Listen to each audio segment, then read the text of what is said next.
राम राम दोस्तों, मैं आपकी प्यारी चुगल किशोरी आपका स्वागत करती हूँ अपने चुलबुले शो में, जहाँ हम रोज आपके लिए दूसरों के घरों की भर भर के चुगलियाँ लाते हैं। तो चलिए पहले आपको बताते हैं कि शोज में मोटा मोटी क्या खास होने वाला है।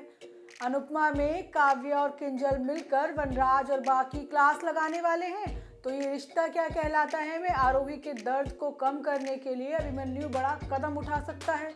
तो वहीं कुंडली भाग्य में अभी तक प्रीता और अर्जुन जहरीले सांपों से जूझ रहे हैं। ये तो थी मोटा मोटा जानकारी, अब आपको सब कुछ विस्तार में बताते हैं।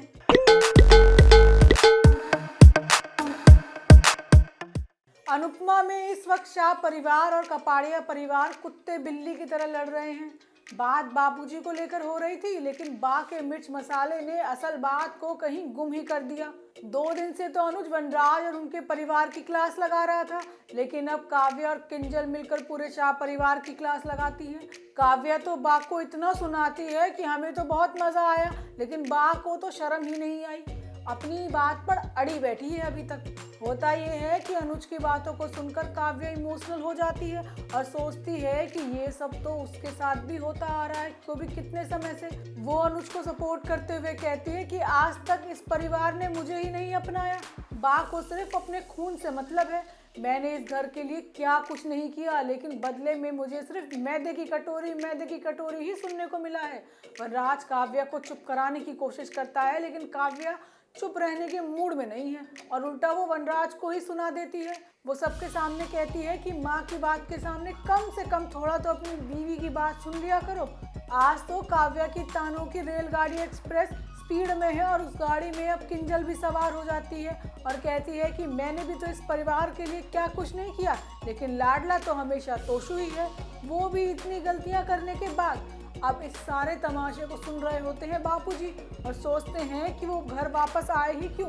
बापूजी को देखकर एक बार फिर बार रायते की तरह फैलने की कोशिश करती है, लेकिन बापूजी पहले ही चेतावनी दे देते हैं कि लीला अब और लीला नहीं। अब बापूजी दोनों परिवारों को लेकर कुछ बड़ा फैसला लेने वाले हैं, जिसमें दोनों परिवार टूट जाएंगे। अनुज अनुपमा से दूर हो जाएगा तो काव्य वनराज को छोड़ने की बात कहेगी। वहीं ये रिश्ता क्या कहलाता है में हमें तो लग रहा है कि नील की खातिर और उसके आखिरी वादे को पूरा करने के लिए अभिमन्यु कहीं आरोही का हाथ न थाम ले। अब अभी को नील से किया हुआ वादा पूरा करना है कि वो उसके बच्चे का पूरा ध्यान रखेगा, लेकिन आरोही तो इतना डर गई है कि बच्चे को संभाल नहीं पा रही है। होता ये है कि अचानक आरोही की तबीयत बिगड़ जाती है और वो कहती है कि नील के बिना वो बच्चे को अकेले नहीं संभाल पाएगी। आरोही की हालत देखकर महिमा कहती है कि आरोही बच्चे को संभालने के लिए भी तैयार नहीं है और उसके आगे पूरी जिंदगी पड़ी है, ऐसे में बच्चे को नहीं रखना चाहिए। लेकिन ये बात सुनकर मंजरी भड़क जाती है और कहती है कि वो नील की आखिरी निशानी है। इसी बीच मिम्मी भी कहती है कि आरोही के सामने तो पूरी जिंदगी है, उसे दूसरी शादी कर लेनी चाहिए। अब आरोही कंफ्यूजन में है, लेकिन फिर भी वो बच्चे को अपने साथ रखने का फैसला लेती है, जिसके बाद पूरे परिवार की जान में जान आती है। लेकिन उधर पठानकोट में अक्षरा की जान अटकी हुई है, क्योंकि उसके बच्चे की जान पर बात बन आई है। होता ये है कि अक्षरा का नया बॉस उसके साथ बदसलूकी करता है और तभी अभिनव आकर अक्षरा की जान बचाता है। और इसी बीच में अचानक से अक्षरा के पेट में दर्द हो जाता है, तो वो उसे डॉक्टर के पास ले जाता है, जहां डॉक्टर उसे बताता है कि अक्षरा की प्रेगनेंसी काफ़ी रिस्की है और ऐसे में उसको पूरा ध्यान रखने की ज़रूरत है, नहीं तो क्या पता ये कल को बच्चा भी ना बचे। अब अभिनव अक्षरा को समझाता है कि कम से कम बच्चे के लिए अपने पति के साथ अपना झगड़ा ख़त्म कर लो। अब अभिनव को क्या पता कि अक्षरा के साथ क्या क्या हुआ है, बेचारी पर कितने इल्ज़ाम लगे हैं, लेकिन हमें तो लगता है कि अक्षरा का फैसला अटल ही रहेगा और वो वापस अभिमन्यु के पास कभी नहीं जाएगी। वहीं कुंडली भाग्य में राखी, अर्जुन, प्रीता और सृष्टि की जान हलक में अटकी हुई है, क्योंकि सामने है जहरीला सांप। वो सांप भी उसी डिब्बे के ऊपर बैठा है जिसमें केमिकल रखा है। प्रीता और अर्जुन दोनों ही डिब्बे से दूर हट जाते हैं और सांप को भगाने का प्लान करते हैं। अब सृष्टि अर्जुन को बताती है कि उसके पास अशोक की सीटी है, जिससे वो सांप को स्लो करने में मदद करेगी।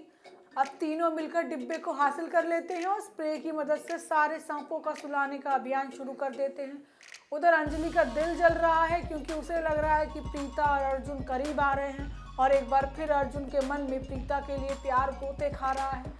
बेचारी अपने आंसुओं को छिपाने की कोशिश करती है, लेकिन ऋषभ देख लेता है और उसे दिलासा देता है। अब प्रीता और बाकी सभी के लिए एक और मुसीबत इंतजार कर रही है, वो ये कि प्लेन का पायलट तो अब मर चुका है और ये बात अभी तक किसी को पता नहीं, यानी कि प्लेन अब सिर्फ एक ही पायलट चला रहा है। वहीं गुम है किसी के प्यार में भी जबरदस्त ट्विस्ट आ रहे हैं, क्योंकि विराट को वीनू का सच पता चल गया है, लेकिन सच्चाई उसके गले में अटकी है। पत्रलेखा का वो बता नहीं सकता और सही से छिपा नहीं पा रहा है। तभी तो गुस्से में सही के सामने सारा सच बक देता है कि वीनू अभी जिंदा है। अब ये सच जानकर काकू और सही के तो होश ही उड़ जाते हैं। होता यह है कि पत्रलेखा की तबीयत इतनी ज़्यादा खराब हो जाती है कि ऑपरेशन की नौबत आ गई है। डॉक्टर पुलकित विराट पर गुस्सा करते हुए कहते हैं कि पत्रलेखा ने ना तो आराम किया और ना ही समय पर दवाइयाँ ली, जिसकी वजह से उसकी हालत आज इतनी खराब हो गई है। डॉक्टर पुलकित सही को साथ रहने के लिए कहते हैं और पत्रलेखा की सर्जरी में मदद की सलाह भी लेते हैं। अब विराट को बताते हैं कि पत्रलेखा की जान बचाने के लिए उसकी बच्चेदानी को निकालना ज़रूरी है।